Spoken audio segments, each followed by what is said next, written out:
This free step-by-step video comes to you directly from Haynes, creators of the world's best repair manuals.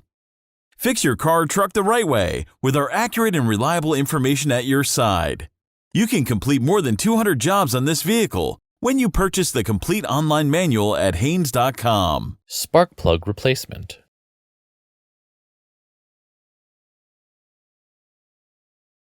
While waiting for the engine to cool, check the new plugs for defects and adjust the gap if necessary. The spark plug gap is checked by inserting the proper thickness gauge between the electrodes at the tip of the plug. Spark plug manufacturers recommend using a wire-type gauge when checking the gap. The gauge should just slide between the electrodes with a slight amount of drag. If the gap is incorrect, use the adjuster on the gauge body to bend the curved side electrode slightly until the proper gap is obtained. If the side electrode is not exactly over the center electrode, bend it with the adjuster until it is. Also check for cracks in the porcelain insulator. If any are found, the plug should not be used.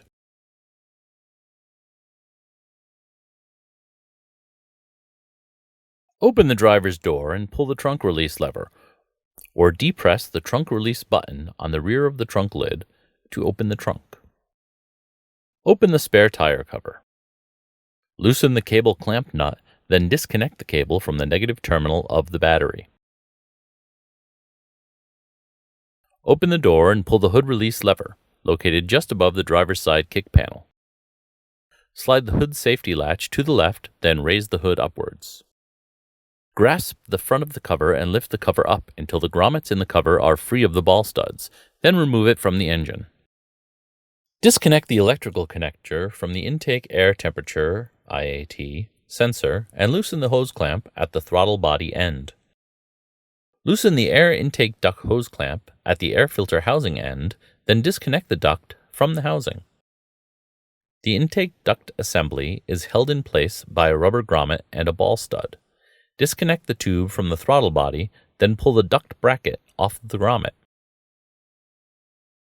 The intake tube clamp and seal may stay attached to the throttle body.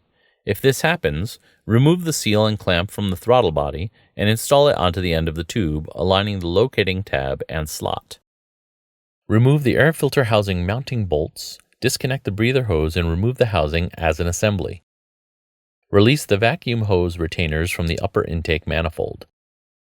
Disconnect the various electrical connectors and hoses around the throttle body, labeling them if necessary.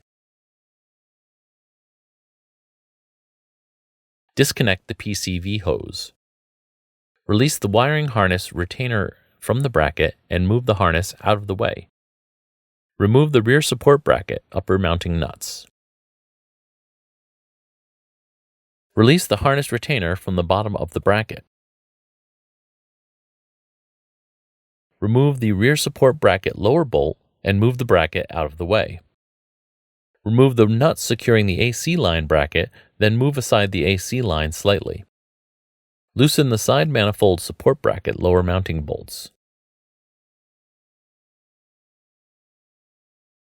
Remove the side support bracket upper mounting nuts. Slide the bracket off the upper intake studs. It is not necessary to remove the brackets completely. Completely loosen the upper intake mounting bolts.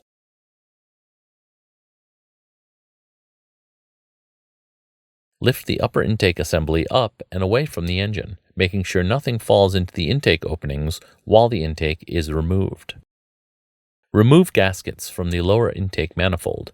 They are recommended to be replaced with new ones, although if they are visibly inspected and found to be in satisfactory condition, they can be reused.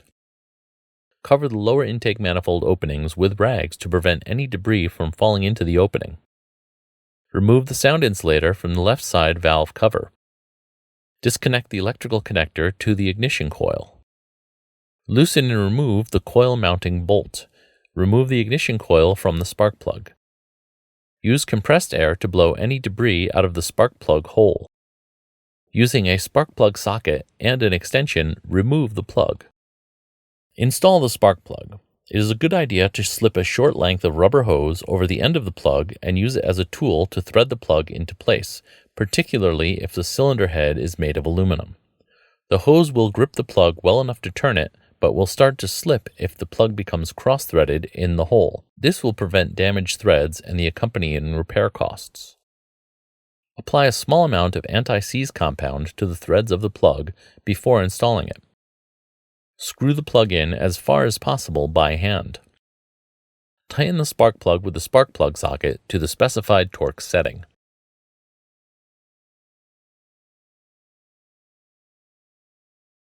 It is common for the spark plug socket to remain attached to the spark plug once it has been tightened.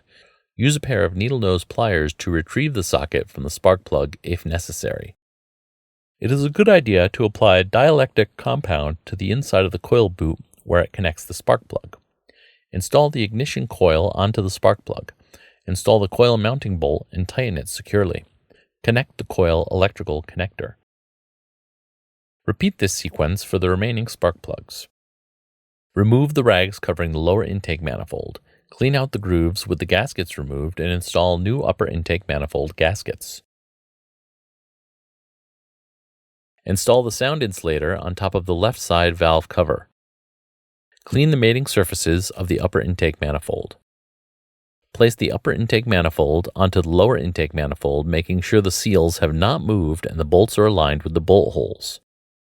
Make sure there is nothing in the way of the upper intake manifold before tightening any of the bolts. Tighten the upper intake manifold bolts all finger tight. Using the correct sequence as shown, tighten the upper intake mounting bolts a little at a time until the specified torque setting has been reached for all bolts.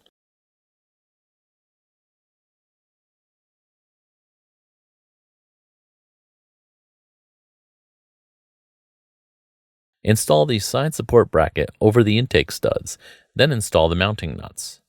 Tighten the upper nuts and lower bolts securely. Attach the AC line bracket onto the stud and install the retaining nut, tightening it securely. Connect the vacuum hose retainers to the upper intake manifold. Install the rear support bracket, mounting bolts and nuts. Tighten the fasteners securely.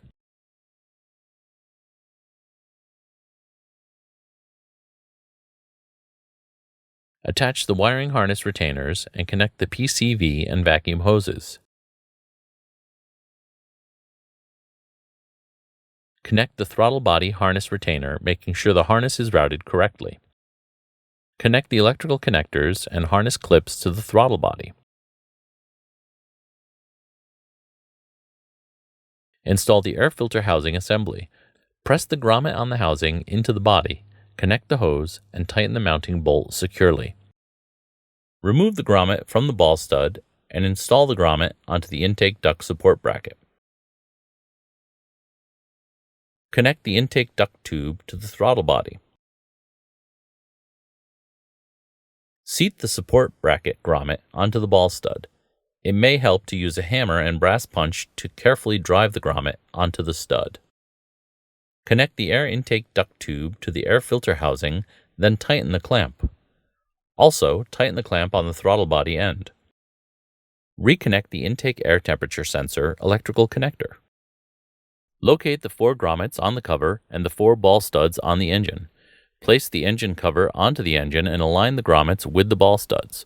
Once they are all aligned, push the cover down until the grommets are locked in. Connect the negative cable to the negative terminal of the battery. Tighten the cable nut securely. Close the spare tire cover and trunk.